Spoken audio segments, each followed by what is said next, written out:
Hi everyone, this is Azeeza Jalaludeen. Another week of excitement and for the Love Women series. This is part 5 and I'm the co-founder for Shine Self-Help International Network Enterprise and I have with me Sister Alejendrah. And as you might know, we have been doing this series together and today, due to some interesting technical errors, we have with us Sister Alejendrah on Skype. She's on Skype with me and we are going to have this session together. Sister, say something. Say something. Hello, everybody. It's really good to be able to overcome the technical challenges that we had earlier on. But as you know, where there is a will, there is a way. Yes. And today we are talking about authenticity as a tool for inner peace. So this message is very important. So Aziza and myself, we said we have to overcome this, and we did it. And I'm really happy. Yay! With you guys. Yes, yes, so, yes. Authenticity. Yes. How does that play in your life? Authenticity. Well, when it's what's in it, well, maybe we can discuss the word authenticity. Like many words are abused and misused in my opinion. These days. So maybe we can redefine and get more clarity on the word authenticity before we take it on how we have it in our life. Yeah. What do you think authenticity stands for you? Well, for me, basically, authenticity is just being aligned with who I really am, and the same for any other person. So I'll use the second. I'll refer to you. And yeah, you can be authentic, but just being really who you really are. I mean, we have heard this many times. Yeah. And one question that pops now and then, students and friends is, so what is authenticity and how can you be authentic? Authenticity, in my personal experience, through this journey and also teaching and watching people performing, is that authenticity has to do with our true being, who we really are internally, and it has to do with our ability to bring forward all the beautiful gifts that we have inside that come from our soul, and also the ability to master our ego, because we are not ego, although ego is part of ourselves, and we need that tool in order to achieve personal mastery. But we are not our ego. So then when we start differentiating between you, yourself, as your true self, and your ego, and you start identifying that your ego is not you, then you start open. That's one way that I can explain it. Well, I like that. What about you, Aziza? Yeah, I feel that part of us where, to me, authenticity is about really being you. Yeah, I recognize that a lot of us have this feeling of authenticity is directly and to a great extent related to self-worth, and to really get back our power in being who we are, and to regain our self-worth and our self-esteem in the most purest form. And I have it that in my life, and later on I'll share a little bit more, is that this part of authenticity is something that many of us put a facade to hide from. Sometimes we feel that it's something that is not good, so we want to hide, and so we become inauthentic about things. So to me, authenticity is about embracing that true me, that is whoever that I am born in this world as, to accept that, to embrace that, and to love that part, or that of me, the whole part of me. Yeah. Yeah. And yeah, thank you for sharing that, Aziza. And in one of the classes that I was teaching in the Philippines, I had this experience. We were talking about authentic communication. I need you to speak. I need you to speak louder. I need you to speak louder, just in case.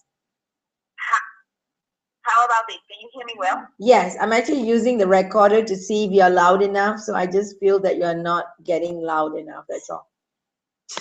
All right. Okay. So let me just bring the computer closer. Does it make any difference? Is it better? Oh, I'm just making sure that, yeah. Okay, good. So what I was saying is that I recall in one of the classes that I taught in the Philippines, in Manila, we had a class on authentic communication. And I asked the people the students in the class, and I asked them, okay, do you ever swear? And one of them said, oh, no, that's forbidden and it's a sin. This was a woman in the class, a very lovely woman. And I said, so you have never sworn in your whole life?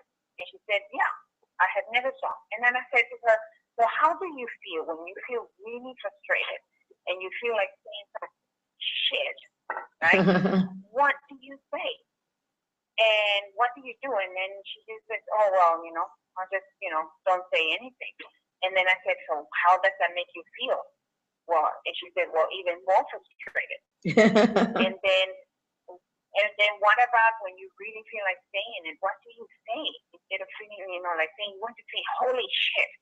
But how do you say it? What do you say? You know what her answer was? She just said, oh, manure. What's that? You get that? Oh, manure. And the thing is that, that word doesn't have that impact. energetic charge. Yeah.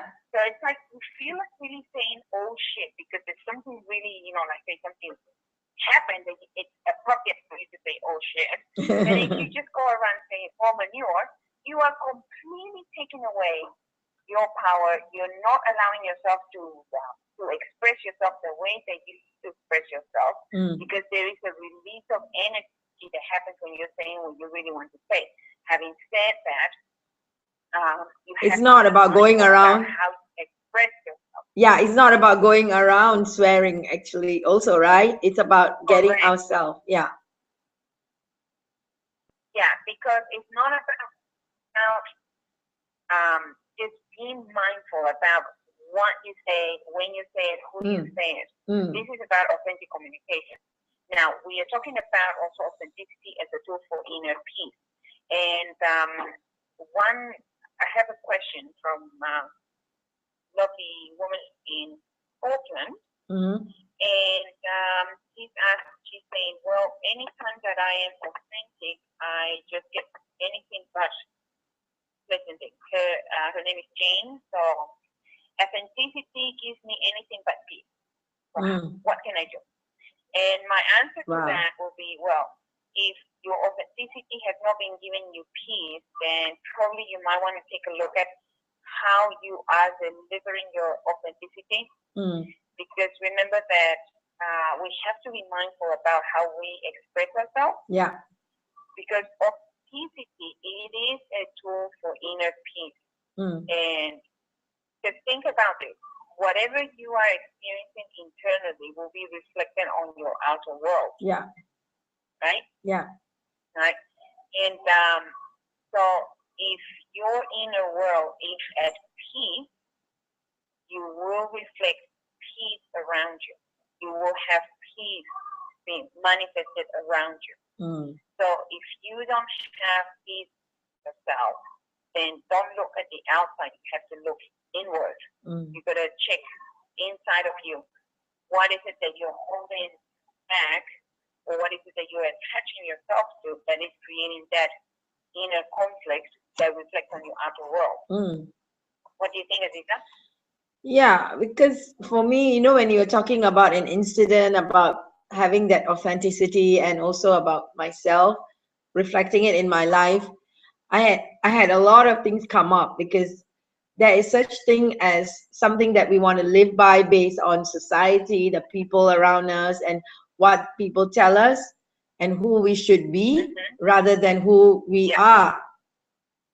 So to me, it's been a situation of really wanting in and out, of authenticity, which is, been one of the interesting journey as we speak about this. So what has it created for me, like in the momentum of me growing up, even, I'm an Indian girl, but I grew up in a Chinese environment. So it's like, so who do I be when I'm with all my Chinese friends who must I be? Can I be that typical Indian girl, or you get what I mean? So the culture is different. So who do I be? Who will I be? And then as I moved on and I grew up, and as all the things evolve in the recent years, it's been a lot of conflict about who I represent, because due to language and Singapore society, I can't wear my scarf. In those days, in the 90s, they don't allow you to wear the scarf if you're on front line. So I had to give up my job in my banking, my favorite job, my first job that I love so much in banking industry. I had to give it up because I wanted to wear my scarf. And then I moved on, and there was a period in time, as you might know, I didn't wear the scarf as this way because I was again wanting to explore something else that was not really me. So it's not about the scarf. It's something that inside of me, that acceptance of who I am, that conflicts with the society, with who we are connecting with and who we want to be with. So there was once we wanted to do in fact, still till now we still want to do that, is a TV show that I went to pitch for in the MediaCorp, and they actually told me that I can't do it, and they asked me, can you go, and that's a wonderful concept, we'd love to do that, can you go without your headdress? So that was like, okay, so it's not about the hijab or anything, it's just who I want to be. So if I had wanted to say that, okay, I will do it and I'll go without the headdress, is it a compromise, or is it like who I want to be, and really accept who I am and choose the path? And in my whole life, I have been always tested, not only on hijab. So when we are representing in a global industry, right? When I was in India, they actually spoke a lot about this. Some of the girls came to me, they said, wow, you are in the international field and you're dressed like this, you connect with so many different cultural people, yet you still hold that, whatever that you feel for. So to me, it's a journey that authenticity always tests us to bring our true self out. It's always a test to see, do we choose to be who we are, or do we choose to allow others to dictate who we should be? So that's been an interesting journey for me on that. So tell us a little bit on your side, sister. What do you feel works for you? So thank you.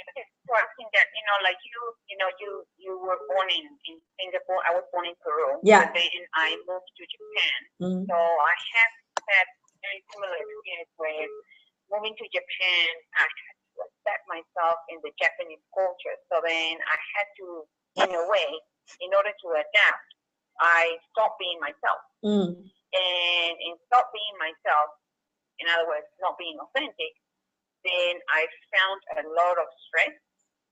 And there's like, for example, let's say cultural things. And we have to be aware about those cultural things as well, because, for example, in Japan, you don't go around, hugging and kissing people like you do in Peru or anywhere in Latin America, right?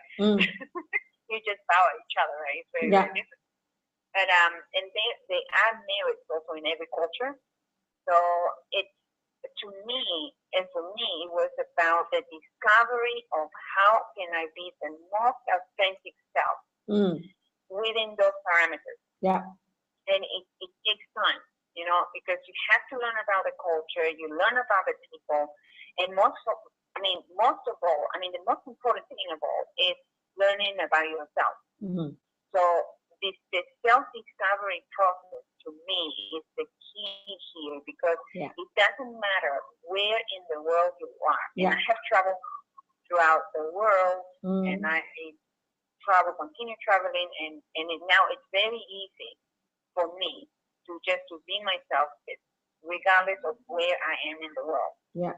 And also to relate with people, because there is something among human beings that when we are authentic, we are in that state of peace. Yes. That inspires trust in others. And that inspires people to open up the doors for you. Yeah. Which is, I find it very, very, very, very helpful in certain situations. sometimes, you know, you are in need and you don't even know the person, but then you will find somebody helping you out just because the person trusts you and feels who you are. Yes. Right. So that's one of the reasons, you know, why we are talking about inner peace and authenticity. Yes. Because my observation is that a lot of people struggle, and I used to struggle with not knowing how I could be myself with other people. Yeah. Because of course, in the past, also I had experience of being myself and then getting into trouble. Right. But then along the way, then you start, you know, learning, and then you know what to do, and when to do it, when not to do it, etc. Yeah. So that's what I can share. I can share more, but I will share more on analogy now. Yeah. I would like to answer questions now. Yes. And this is Can I share with you something? I would love to bring this up about what happened in USA in the last Money and You when I attended in February. I feel that it's a very healing experience, and I thought maybe we should have it on this call because it's about inner peace, right? Authenticity with inner peace. Yeah. So when I was in US for the Money and You in February, I was in a very you know this thing about the East and the West, right? So there's always seen to be a invisible gap as much as we want to build it, especially when it comes to the speaking and the training industry and how we hold each other. And that's a lot of the work that we do in Shine, about bringing the, you know, the sense of clarity in the Asians to know that we are one.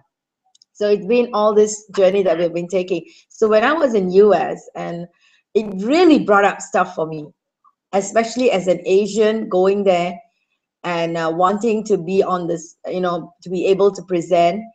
You know, when I was, you know, it was also one of my audition for mastery, and I didn't present it, and how I was conscious about why I would not or could not present also brought up a lot of healing for me at that moment, because it was a time when you know, when Carrie met me in India, she said, Azeeza, something happened to you after just a moment. Actually, I'm on this call, on a live call.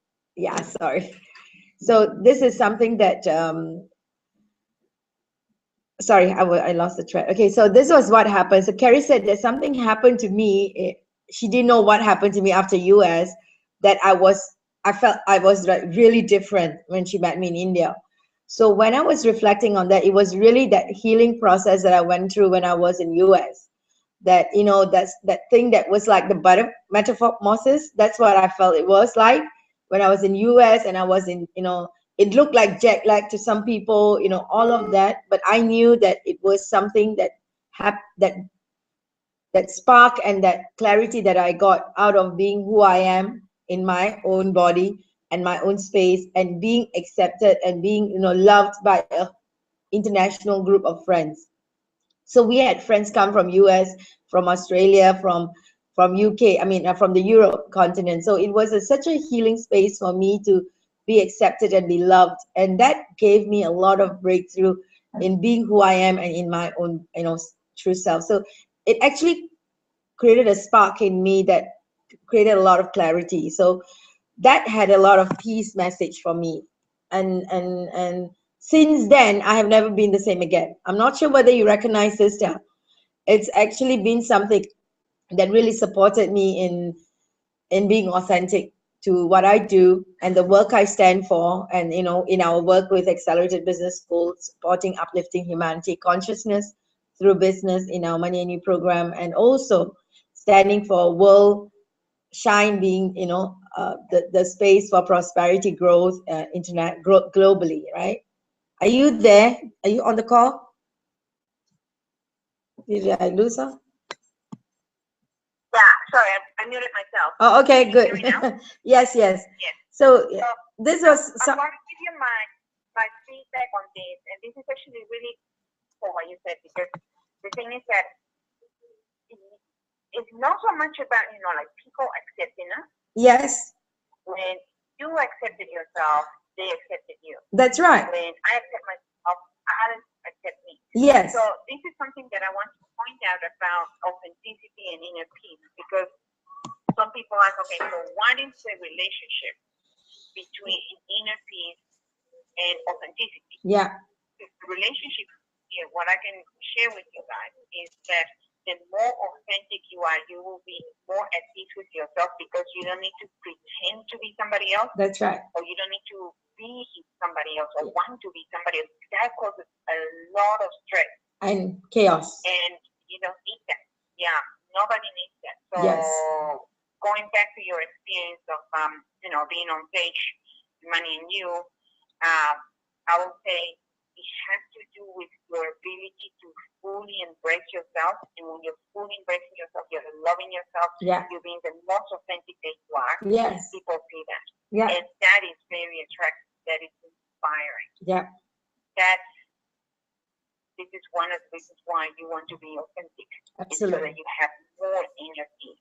Absolutely. Yes. And what about we go on? And you were saying about the call. Yeah. Got a lot of distraction this time. Yeah. Go on. Yeah. Never mind. So one of the questions was, so what's the relationship between authenticity and inner peace? So I already answered that. Yeah.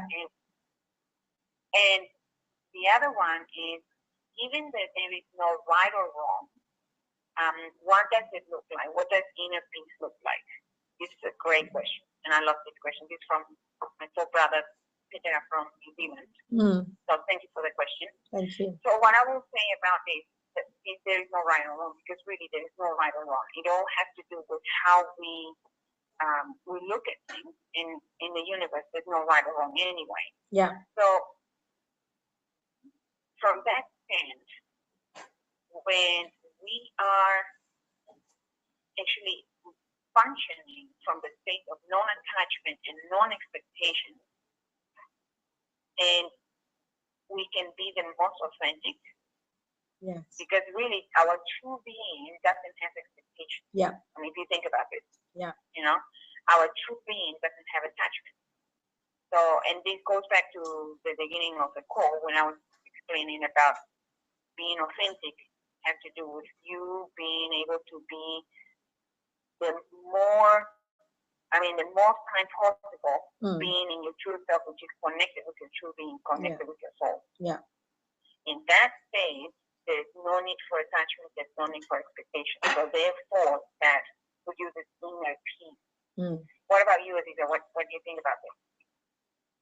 To me, I feel, I'm very in line with what you're saying today. And I just recognize that when we are in our body and in that space of truth, that this is who we are, and that clarity that we have inside, feel the groundedness. And this thing about non-attachment is a powerful tool for authenticity, because then we are not seeking approval, not wanting people to say we are right or wrong, and it doesn't really matter, when we get that. I feel that there is a lot of peace in that space. That's right. Yeah. That's right. Absolutely. Thank you. Thank you. Now, there's another question from another amazing woman from Auckland. Her name is Lisa. And she says, so inner peace and external peace go hand in hand.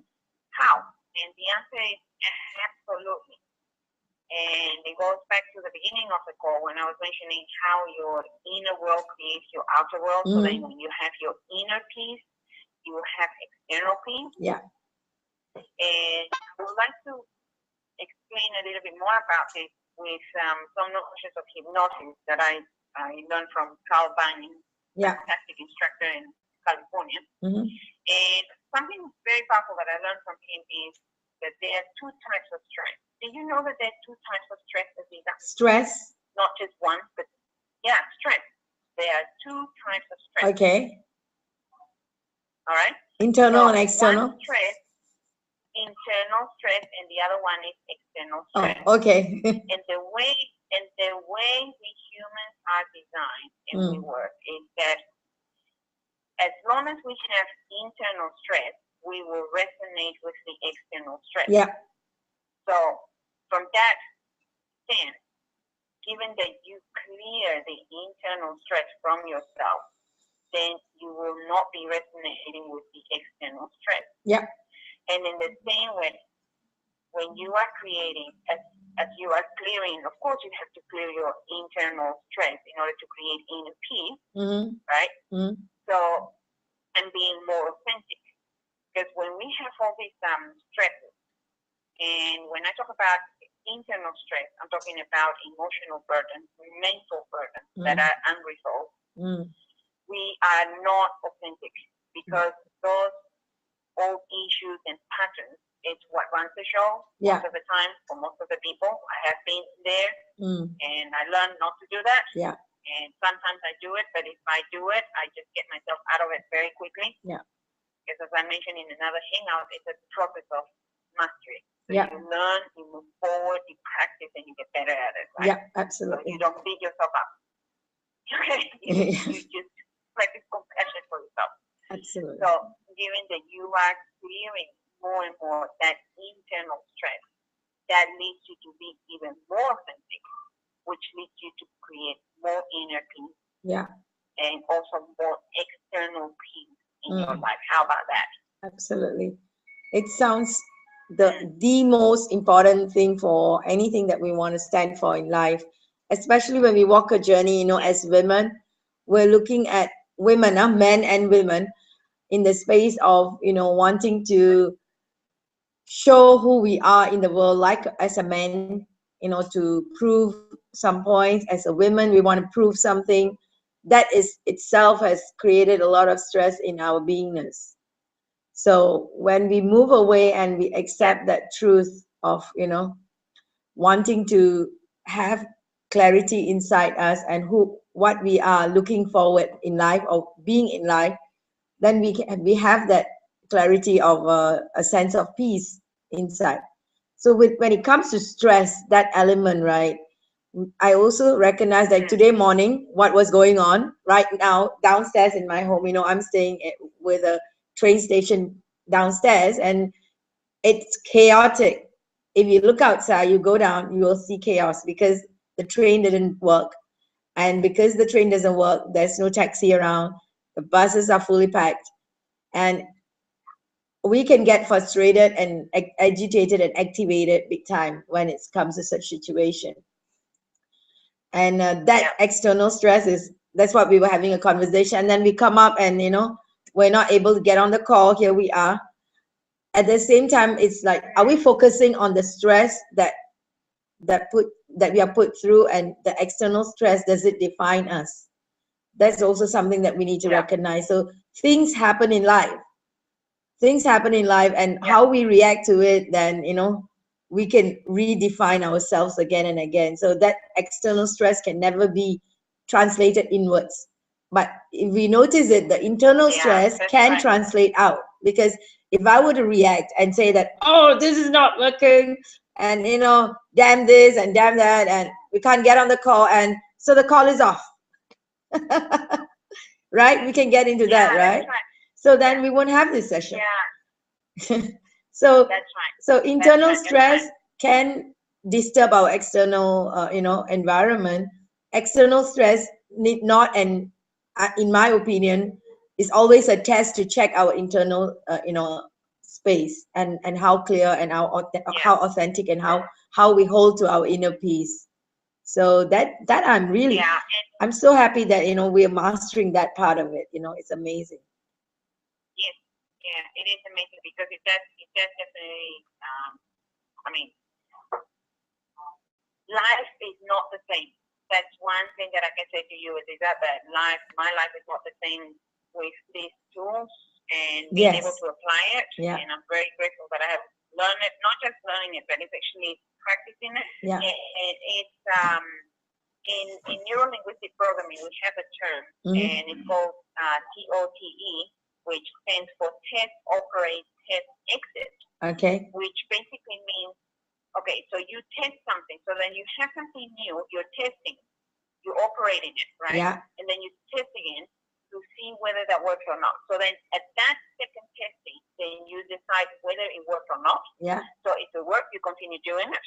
And if it didn't work, instead of being all caught up in your knickers, and being attached to it and having all these limitations and creating all these, suffering Yeah. inside of you, you exit it. Yeah. Okay, you exit and you create a new strategy. Yeah. That's what is important. And along the way, practicing mastery, and one of the keys to mastery is, and one of the steps is to practice passion for yourself. Yes. And it's key, it's critical. Absolutely. So we will have another hangout where we can actually explain more in detail about how the internal and external stress work with you. Yeah. So can we end the call with more in detail with that? Yeah, before we end the call, why don't we give a tip on how what someone can do for practicing authenticity? I think that would work. What do you think? Yeah, absolutely. Of course, yeah. Of course we will. So from my side, what I can share on practicing authenticity is just be honest with yourself, because the person who will cheat most on you is yourself, not another person. Yeah. So just have the courage to be honest. Yeah. To practice that honesty, full honesty with yourself. And so I'm going to give a crazy practice. Can I give a crazy practice? I don't know if it's crazy, but let it be a fun, crazy practice. Yeah. So I would suggest that someone stands in front of a mirror in the morning every day and tell something about yourself to yourself. So it could be anything, like you like it or you don't like it about yourself. So when you're doing that, just reflect back on whether you're judging that thought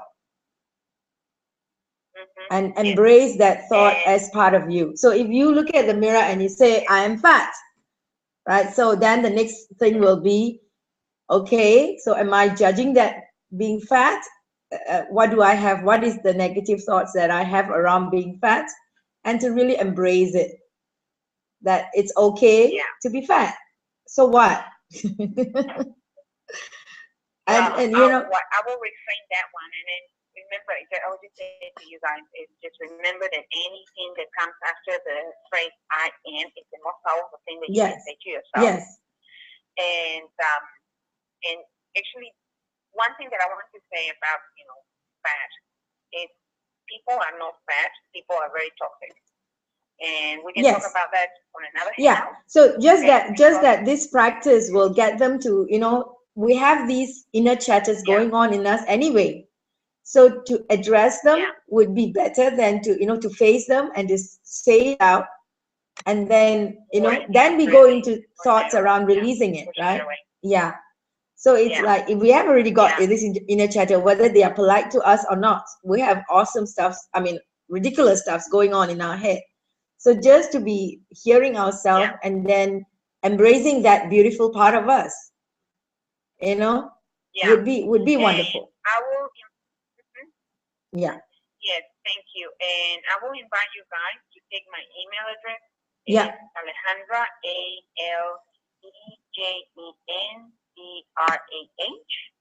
@gmail.com. And I repeat, @gmail.com.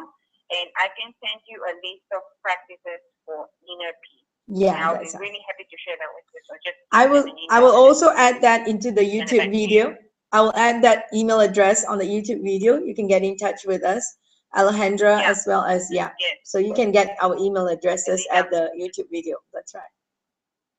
Yes, that's right. And it's been a pleasure. It's been an honor to share more with you guys, and I'm really, really happy. And actually, by the way, just so you know that it doesn't really matter, where you are. Yeah. As long as you have the intention to get things done, you can get it done. Just to let you know, guys, I am at a library in a little teeny tiny town in the countryside called Kawakawa, which is hours away from Auckland. Yes. Okay. I'm not in the city. Okay. But that's the thing, you have a commitment. There is a will and there's always a way. Absolutely. So, and it's so exciting, sister. This is the 5th week. Say that again.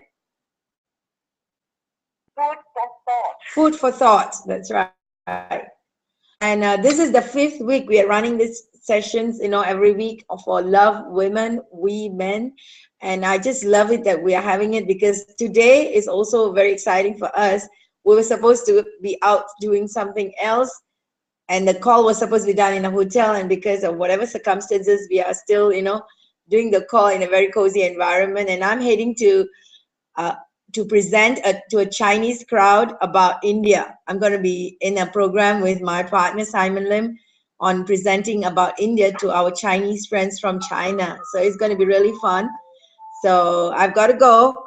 And sister, you have anything to say before we round off the call? I'll just say I'm really happy that it's our fifth week with these hangouts, and yeah, I'm really enjoying it. It's really great, and it's more so that, you know, doing it with you, my full sister. I love you very much, and it's very healing. It's very healing. And all of you a virtual hug and a big, big kiss. So then I'll see you on the next hangout. Yes, virtual hug and kisses, and wishing you an awesome week. We'll catch up with you in part 6. Bye bye. All righty. Bye bye. Love you all.